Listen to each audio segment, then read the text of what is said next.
नमस्कार साथियों, स्वागत है आपका आपके अपने YouTube channel best study hub पर। दोस्तों, मैं हूं राकेश सिहाग। साथियों, आज हम बात करने वाले हैं टॉप 500 क्वेश्चनों की सीरीज़ की। टॉप 500 क्वेश्चनों सीरीज़ आपके लिए बहुत बेहतर है, बहुत ज़बरदस्त है। बस आप अच्छे से तैयारी करते रहिए। साथियों, मैं आपको बता दूं, ये जो सीरीज़ है ये आपके रेलवे एग्जाम को कवर कर रही है, रेलवे और एसएससी के एग्जाम को कवर कर रही है। यहीं से क्वेश्चन आएंगे, आपसे मैं दावा करता हूँ। बस आप बने रहिए मेरे साथ, बहुत कुछ आपको मिलने वाला है। साथियों, एक बार विश्वास करके देखिए, आपको बहुत कुछ समझ में आएगा। बहुत अच्छे अच्छे कंटेंट मैं आपको दूंगा, बहुत अच्छे वीडियो मैं आपको दूंगा। बस आप मेरे साथ बने रहिए। साथियों, अगर आप चैनल पर पहली बार हैं तो आप चैनल को सब्सक्राइब करेंगे, बेल आइकन को प्रेस करेंगे, जिससे कि वीडियो का नोटिफिकेशन मिलता रहे।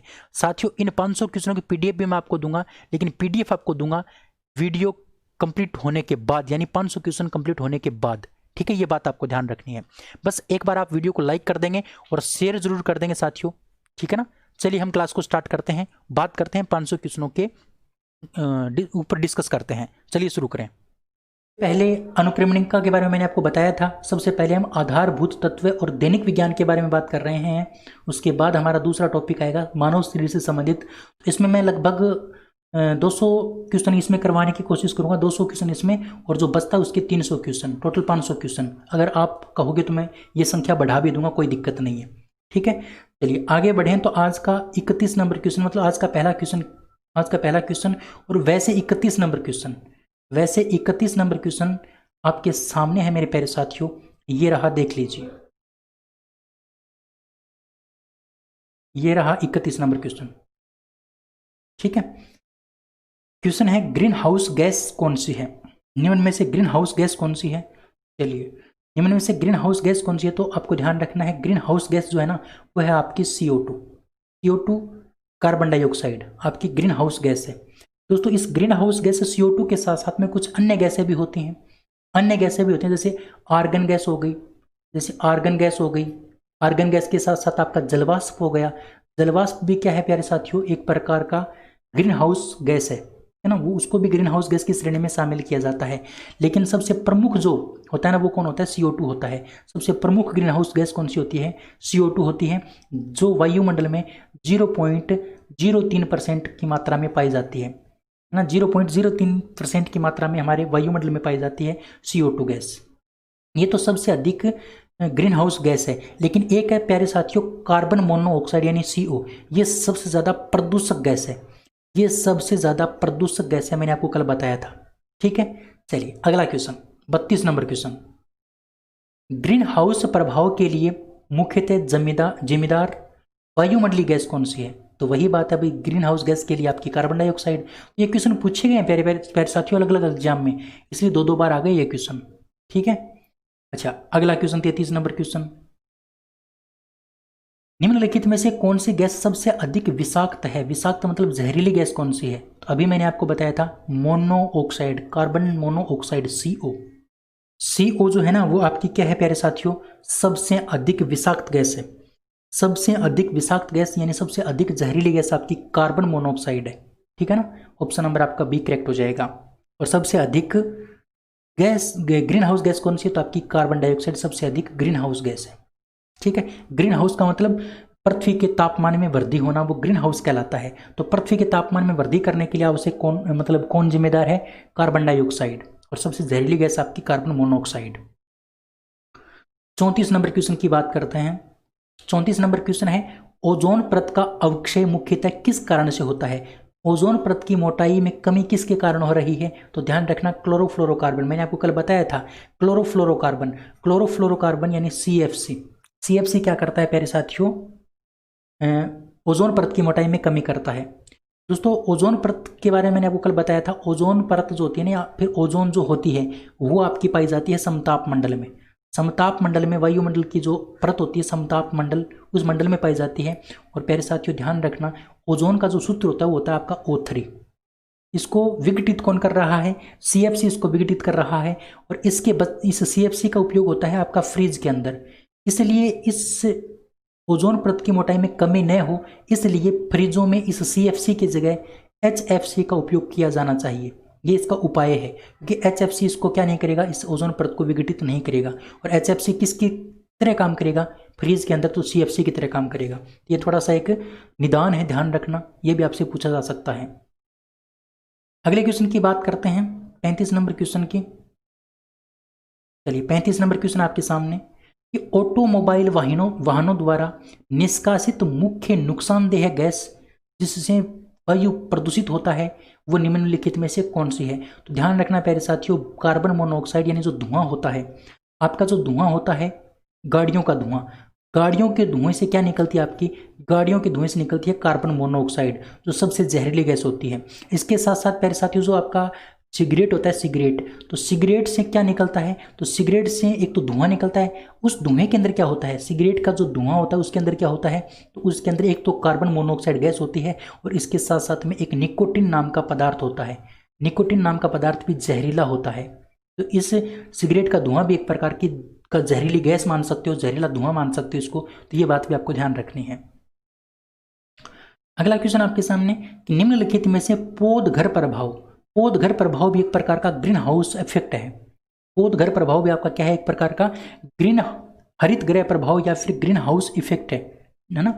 ये भी ध्यान रखना आपको कि कौन सा पौधघर प्रभाव पर ज्यादा असर डालता है। तो भी पौधघर प्रभाव एक प्रकार का क्या होता है, ग्रीन हाउस प्रभाव होता है, ग्रीन हाउस प्रभाव। और ग्रीन हाउस प्रभाव के लिए सबसे ज्यादा उत्तरदायी कौन होता है, तो ध्यान रखना आपका कार्बन डाइऑक्साइड।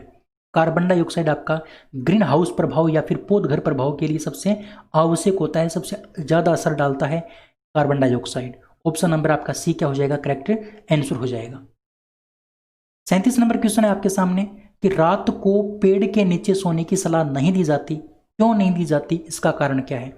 रात को पेड़ के नीचे सोने की सलाह नहीं दी जाती, इसका कारण क्या है, क्योंकि प्यारे साथियों ध्यान रखना जो पेड़ पौधे होते हैं, पेड़ पौधे क्या करते हैं, दिन की अगर बात करें तो दिन में तो ये क्या करते हैं, छोड़ते हैं, क्या छोड़ते हैं, ऑक्सीजन। लेकिन प्यारे साथियों रात की अगर बात करते हैं तो रात में ये क्या छोड़ते हैं, CO2 छोड़ते हैं। रात को CO2 छोड़ते हैं और दिन में क्या करते हैं, ऑक्सीजन छोड़ते हैं। इसलिए रात को पेड़ के नीचे सोने से दम घुट सकता है और व्यक्ति की मृत्यु भी हो सकती है ना। तो ये बात आपको ध्यान रखनी है। अब दोस्तों पीपल का जो पेड़ होता है, पीपल का पेड़, पीपल का जो पेड़ होता है प्यारे साथियों, वो एक ऐसा पौधा होता है जो रात को क्या करता है, ऑक्सीजन देता है, रात को ऑक्सीजन देता है। और सभी पौधे क्या करते हैं, रात को कार्बन डाइऑक्साइड देते हैं, लेकिन ये रात को क्या करता है, पीपल रात को ऑक्सीजन देने का काम करता है, इसलिए इसकी मान्यता ज़्यादा है ना। तो ये बात पे आपको ध्यान रखनी, तो ऑप्शन नंबर सी आपका क्या हो जाएगा, करेक्ट आंसर हो जाएगा। ठीक है, चलिए अगला क्वेश्चन। अगला क्वेश्चन है कि जिंक फास्फाइड का आमतौर पर प्रयोग किया जाता है। जो जिंक फास्फाइड होता है उसका उपयोग कहाँ किया जाता है, तो ध्यान रखना मेरे प्यारे साथियों, जो आपकी चूहे मारने की जो दवाई होती है, चूहे मारने की दवा, चूहे मारने की जो दवा होती है, उस चूहे मारने की दवा के अंदर क्या होता है आपका, उस दवा के अंदर आपका होता है जिंक फास्फाइड। तो जिंक फास्फाइड को चूहा मारने की दवा भी कहा जाता है और चूहा मारने की दवा को क्या कहा जाता है, कृंतनाशी, कृंतनाशी कहा जाता है ना। जो कृंतनाशी क्या होते हैं, जो आपकी फसल को बर्बाद करने की कोशिश करते हैं। ऐसे जो फसल को बर्बाद करते हैं, और फसल को बर्बाद ज़्यादा कौन करता है, चूहा भी करता है। तो कृंतनाशी के अंदर कौन आता है, आपका चूहा आता है। तो चूहे मारने की जो दवा होती है उसमें जिंक फास्फाइड होता है। ठीक है, तो बड़ा इंपॉर्टेंट क्वेश्चन है, ध्यान रखना। अगला क्वेश्चन, अगला क्वेश्चन है कि प्रकृति में पारिस्थितिकी तंत्र में निम्नलिखित में से किस तत्व का प्रतिशत सबसे अधिक है। प्रकृति का जो पारिस्थितिकी तंत्र है इसके अंदर कौन सा तत्व सबसे ज्यादा मात्रा में है। पारिस्थितिकी तंत्र का मतलब होता है प्यारे साथियों वायुमंडल, पारिस्थितिकी तंत्र का मतलब है वायुमंडल। तो वायुमंडल में सबसे अधिक कौन है, आपकी नाइट्रोजन है, कितने परसेंट, 78%, 78%। और दोस्तों हाइड्रोजन की अगर बात करते हैं तो ये ब्रह्मांड में सबसे ज्यादा है, ये ब्रह्मांड में सर्वाधिक। अगर आपको बात पूछे वायुमंडल में सर्वाधिक, तो वायुमंडल के अंदर तो सर्वाधिक आपका नाइट्रोजन है, लेकिन अगर ब्रह्मांड की बात पूछे तो ब्रह्मांड में सर्वाधिक कौन है, आपका हाइड्रोजन है। कि दो क्वेश्चन है बड़े इंपॉर्टेंट है, आपको कंफ्यूज भी कर सकते हैं। वायुमंडल में सर्वाधिक आपका नाइट्रोजन और ब्रह्मांड में सर्वाधिक गैस कौन सी है, तो हाइड्रोजन है। दोनों बात आपको अच्छे से ध्यान रखनी है, गांठ इन बातों की बांध लेनी है प्यारे साथियों, क्योंकि बड़ी इंपॉर्टेंट बात मैंने आपको बताई है। ठीक है, अगर आपको वीडियो पसंद आ रहा है तो आप अभी लाइक करेंगे, अभी शेयर करेंगे। दोस्तों बहुत अच्छे क्वेश्चन आपके लिए लेके आया हूं, देख लेना। आपके एग्जाम में क्वेश्चन लगभग क्वेश्चन आपको इन्हीं से संबंधित क्वेश्चन मिलने वाले हैं, है ना। या तो मैं क्वेश्चन बता रहा हूं इनमें से मिल जाएंगे, या फिर इनसे संबंधित जो फैक्ट मैं आपको बता रहा हूं उनसे संबंधित आपको क्वेश्चन मिल जाएंगे, इसलिए आप अच्छे से इनको देख लो। अगला क्वेश्चन, वायु का मुख्य घटक, यानी वायु किससे मिलकर बनती है? भाई वायु गैसों से मिलकर बनती है।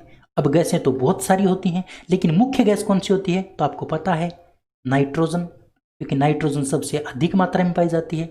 मान लो इतनी वायु मैंने ली, तो इस वायु में ज़्यादा क्या मिलेगा आपको? नाइट्रोजन मिलेगा। इसलिए नाइट्रोजन को क्या मानते हैं? मुख्य घटक मानते हैं वायु का। ऑप्शन नंबर आपका जो ए है वो क्या हो जाएगा? करेक्ट आंसर हो जाएगा। अगर प्यारे साथियों हम बात करते हैं नाइट्रोजन की, तो 78% हमारे वायुमंडल में मिलती है। कार्बन डाइऑक्साइड हमारी 0.03% मात्रा में मिलती है। और प्यारे साथियों ऑक्सीजन 21% मात्रा में मिलती है। ठीक है। और हाइड्रोजन ब्रह्मांड में सर्वाधिक मात्रा में पाई जाने वाली गैस है, ये बात मैंने आपको बता दी। लेकिन एक क्वेश्चन आपसे ये पूछता है कि वायुमंडल का, चलिए मैं बताता हूं, बड़ा इंपॉर्टेंट क्वेश्चन, वायुमंडल का, चल नहीं रहा है ये, चलिए कोई बात नहीं, बताता हूं आपको। क्वेश्चन आपको पूछ लेगा वायुमंडल के स्थायी घटक, वायुमंडल के स्थायी घटक कौन कौन से होते हैं? वायुमंडल के दो प्रकार के घटक होते हैं। एक होता है आपका स्थायी घटक, एक है प्यारे साथियों आपका अस्थायी घटक।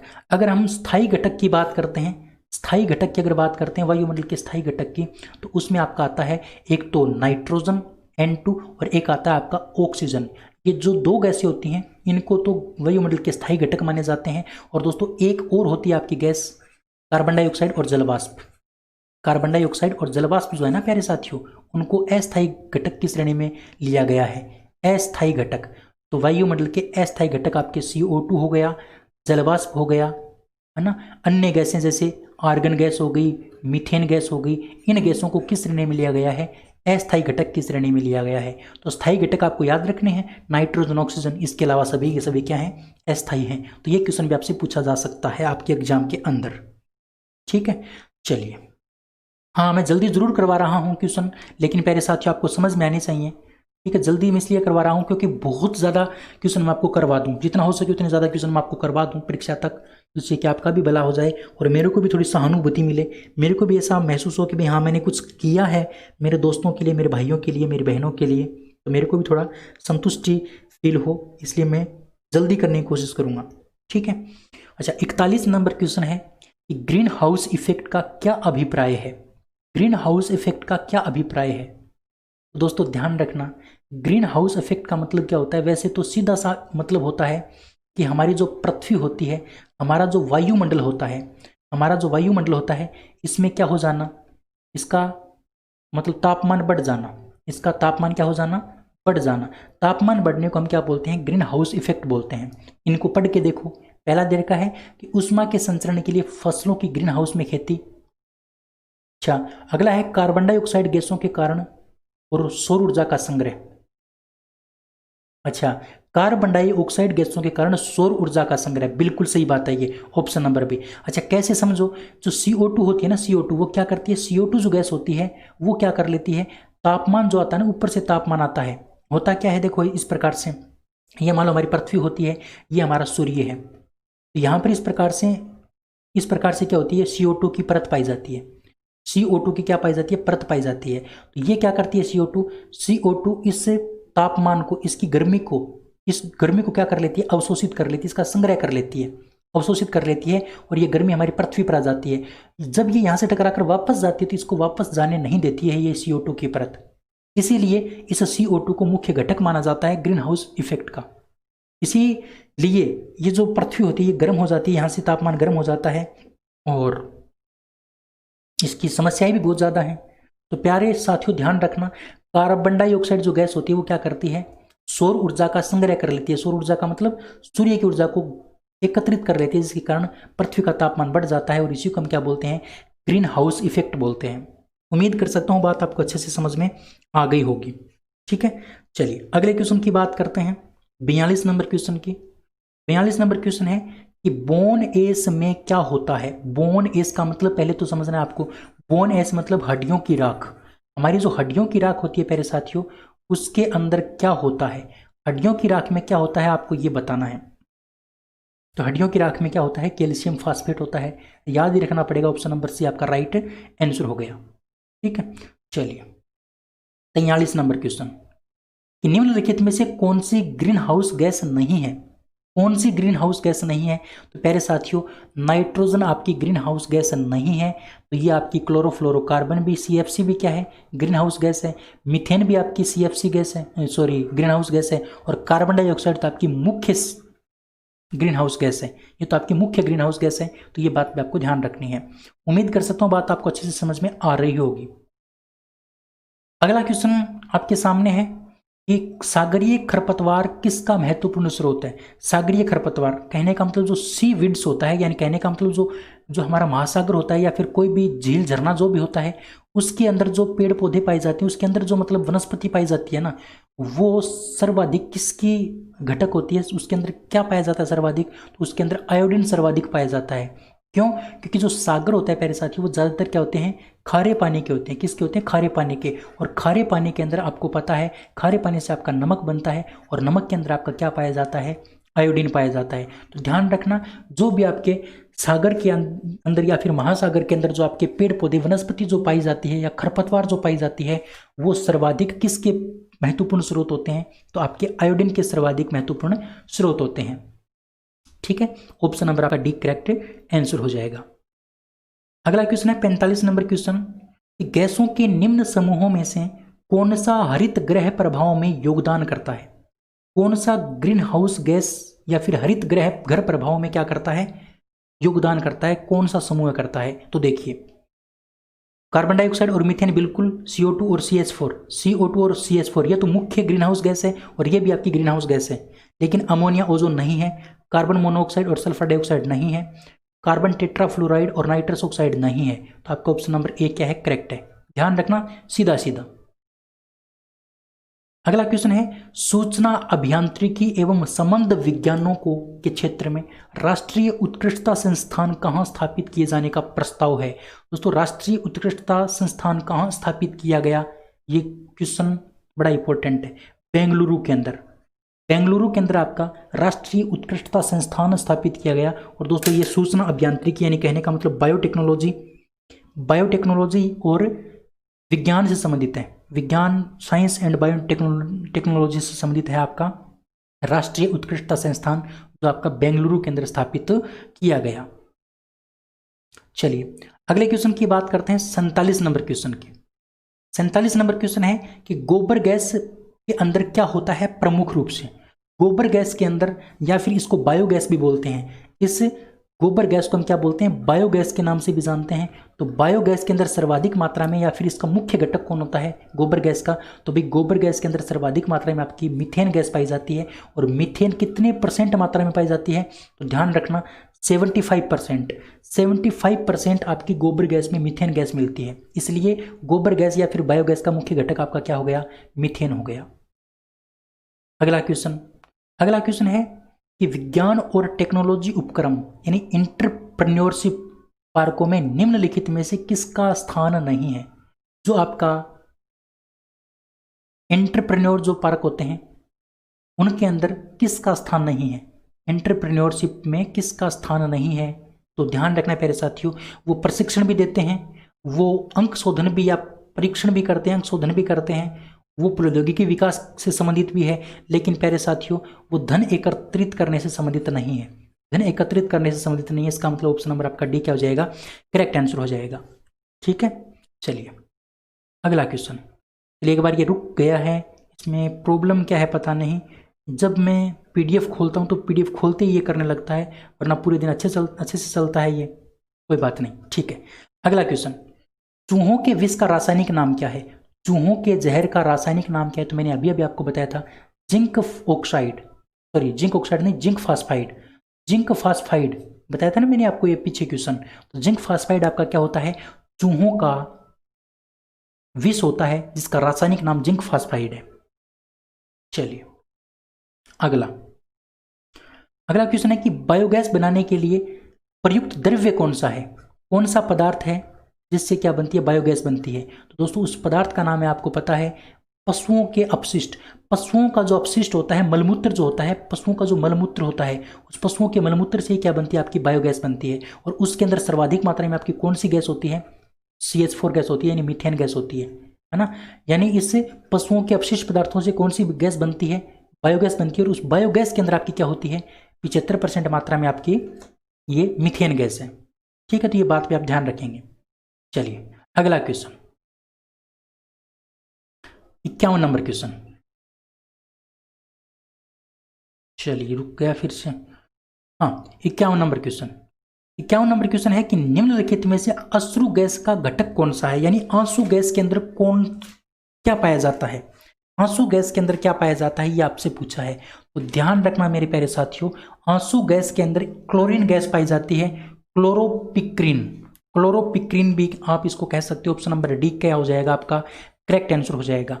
आंसू गैस के जो गोले छोड़े जाते हैं, जो आपकी पुलिस वगैरह होती है वो क्या करती है, आंसू गैस के गोले छोड़ती है ना, तो वो एक प्रकार की क्लोरीन गैस होती है। वो एक प्रकार की आपकी क्या होती है, क्लोरीन गैस होती है, जिसको हम बोलते हैं क्लोरोपिक्रीन। ऑप्शन नंबर डी आपका राइट है। बायोगैस का मुख्य घटक क्या है, तो बता दिया मैंने आपको, मीथेन है प्यारे साथियों, ध्यान रखना। उसके बाद 53 नंबर क्वेश्चन कि भीड़ को तितर बितर करने में पुलिस द्वारा इस्तेमाल किए जाने वाली आंसू गैस क्या होती है। आंसू गैस एक प्रकार की क्या होती है प्यारे साथियों, क्लोरीन गैस होती है। एक प्रकार की क्या होती है, क्लोरीन गैस होती है। ऑप्शन नंबर बी आपका क्या हो जाएगा, राइट आंसर हो जाएगा। ठीक है, चलिए 55 नंबर क्वेश्चन, एस्बेस्टस द्वारा फैलने वाला रोग कौन सा है। एस्बेस्टस कौन सा रोग फैलाता है दोस्तों, एस्बेस्टस जो है ना, एस्बेस्टस की जो खान होती हैं और इस खान में काम करने वाले जो व्यक्ति होते हैं, उन व्यक्तियों के वात स्फीति का मतलब होता है फेफड़ों का कैंसर। फेफड़ों का कैंसर जो होता है उसको बोलते हैं वात स्फीति। तो ये फेफड़ों का कैंसर किसके कारण होता है, एस्बेस्टस के कारखानों में या फिर खानों में काम करने वाले व्यक्तियों के। ठीक है, ऑप्शन नंबर आपका ए करेक्ट आंसर है। चलिए अगला क्वेश्चन है कि वह औषधि कौन सी है जो दुश्चिंता को कम करती है, और शांति प्रदान करती है। दुश्चिंता का मतलब हमारे टेंशन जो हो जाती है, उस टेंशन को दूर करने का काम करती है। तो टेंशन को दूर करने के रूप में कौन सी औषधि काम में ली जाती है, टेंशन दूर करने में कौन सी औषधि काम में ली जाती है, तो ध्यान रखना प्रशांतक, यानी जो हमारे शरीर में शांति उत्पन्न करे उसको बोलते हैं प्रशांतक, है ना। शांति प्रदान करने में प्रशांतक का उपयोग किया जाता है। अब प्रशांतक में कौन कौन सी औषधि काम आती हैं, तो इंपॉर्टेंट तो है इसकी इक्वेनिल नाम का एक रासायनिक पदार्थ है प्यारे साथियों, ये बड़ा इंपॉर्टेंट है, प्रशांतक के रूप में काम आता है। इसी प्रकार से एक होता है आपका ल्यूमिनल नाम का जो रासायनिक पदार्थ है वो भी आपका क्या होता है, इसी प्रशांतक औषधि के रूप में काम आता है। वैसे तो बहुत सारे हैं, है ना, वही बात है भाई, बुखार की टेबलेट बहुत सारी आती हैं, लेकिन उसके अंदर पदार्थ तो वही होता है, तो यही बात इनके अंदर है। ये जो इक्वेनिल और ल्यूमिनिल जो है ना, वो बड़े इंपॉर्टेंट हैं इसके लिए प्रशांतक के रूप में। चलिए अगला क्वेश्चन है 57 नंबर क्वेश्चन कि ब्रेल लिपि की खोज से कौन जुड़ा है। ब्रेल लिपि की खोज किसने की, तो ल्यूस ब्रेल ने की। और दोस्तों अंधे व्यक्तियों को पढ़ाने में क्या आती है, ये ब्रेल लिपि काम आती है अंधे व्यक्तियों को पढ़ाने में कौन सी लिपि काम आती है, तो ब्रेल लिपि काम आती है। चलिए अगला क्वेश्चन है एलिसा परीक्षण द्वारा किसका निदान करते हैं। एलिसा परीक्षण, एलिसा जो टेस्ट होता है वो किसके अंदर काम आता है, तो एलिसा टेस्ट प्यारे साथियों एड्स के रूप में काम आता है। किसके रूप में, एड्स के रूप में, है ना, एड्स के रूप में आपका एलिसा टेस्ट काम आता है। ध्यान रखना, जिस प्रकार से अल्ट्रासाउंड होता है ना, और सिटी स्कैन होता है, उसी प्रकार से एलिसा एक टेस्ट है प्यारे साथियों जो किसके अंदर काम आता है, एड्स के रोगियों के लिए काम आता है। तो बड़ा इंपॉर्टेंट है एड्स से संबंधित एलिसा टेस्ट। चलिए अगला क्वेश्चन, हाँ अगला क्वेश्चन आपके सामने आपको दिखाई दे रहा होगा, लेकिन ये चल नहीं रहा है, बस 1 सेकंड का टाइम दे दीजिए मेरे को, हो जाएगा ये।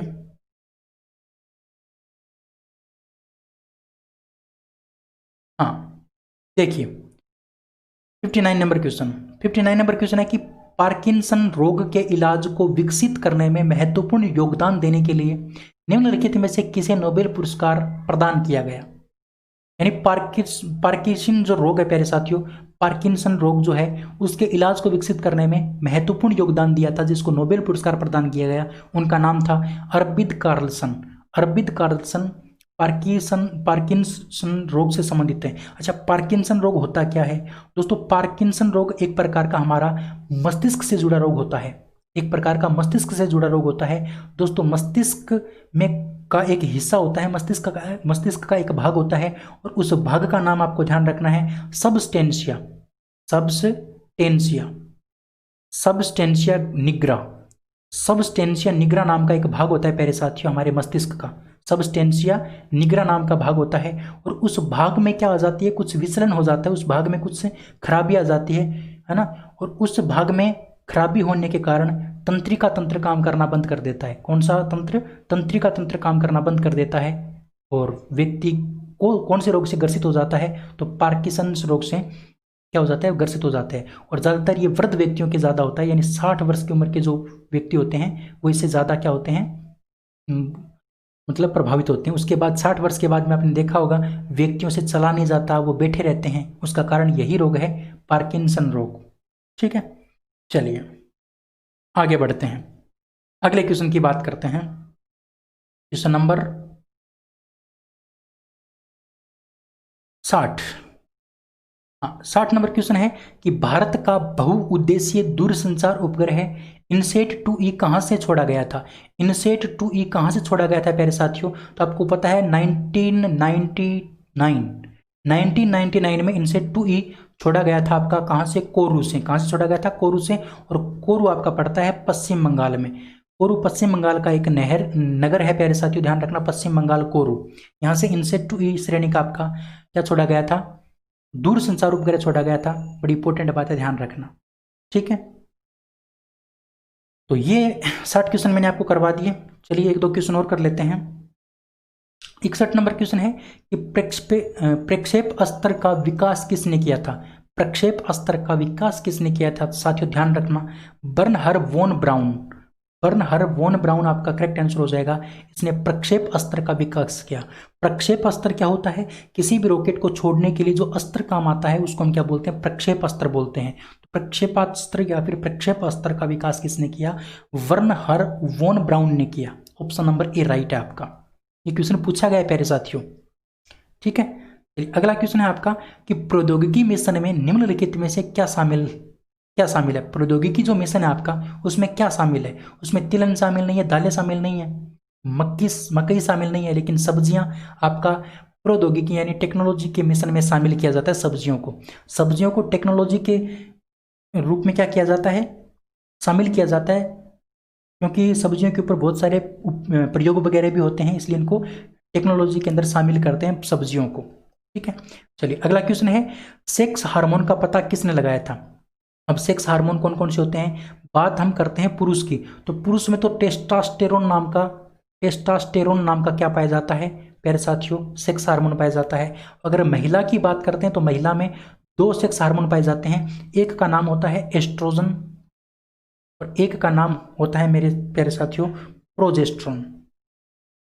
तो इन सेक्स हार्मोन का पता किसने लगाया था? तो इसका पता लगाया था एडवर्ड कोल्विन ने। किसने लगाया था? एडवर्ड कोल्विन ने। ऑप्शन नंबर आपका सी क्या है? करेक्ट आंसर है। ठीक है, टेस्टोस्टेरोन, एस्ट्रोजन और प्रोजेस्ट्रॉन, इनका पता लगाया था एडवर्ड कोल्विन ने। दोस्तों आज मैंने आपको टोटल 33 क्वेश्चन करवाए हैं। उम्मीद करता हूँ आपको पसंद आए होंगे। दोस्तों अगर आप अच्छे से तैयारी करना चाहते हैं तो ये मेरी 500 क्वेश्चनों की जो सीरीज है इसमें अच्छे से जुड़ जाइए।